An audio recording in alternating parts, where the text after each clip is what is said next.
ঈদুল আজহায় সংবাদপত্রে টানা 5 দিনের ছুটি থাকবে।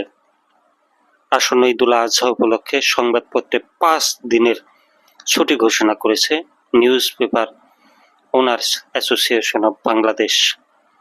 সোমবার নোয়াবের সভাপতি মতিউর রহমান চৌধুরীর স্বাক্ষরিত এক নোটিশে তথ্য জানানো হয়।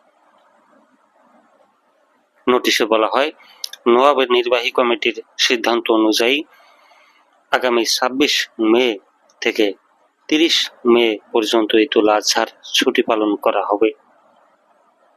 এ কারণে 27 মে থেকে 31 মে পর্যন্ত দেশের সংবাদপত্র প্রকাশিত হবে না। সাংবাদিক আনিস আলমগীরের স্থায়ী জামিন নেই, বিদেশে যেতে বাধা। দুর্নীতি দমন কমিশনের করা মামলায় থাকা সাংবাদিক আনিস আলমগীরের স্থায়ী জামিন মঞ্জুর করেছেন আদালত। একই সঙ্গে বিদেশ যেতেও আর কোনো বাধা নেই তার।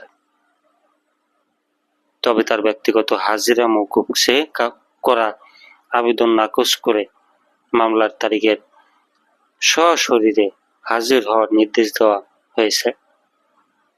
বৃহস্পতিবার আসামি পক্ষের আবেদনের উপর শুনানি নিয়ে ঢাকার মেট্রোপলিটন সিনিয়র স্পেশাল জজ মোহাম্মদ সাব্বির ফয়েজ এ আদেশ দেন। তার আইনজীবী তাসলিমা জাহান পপি এসব তথ্য জানিয়েছেন। এদিন এই মামলার ধার্য তারিখ ছিল, এজন্য আদালতে হাজিরা দিতে আসেন আনিস আলমগীর।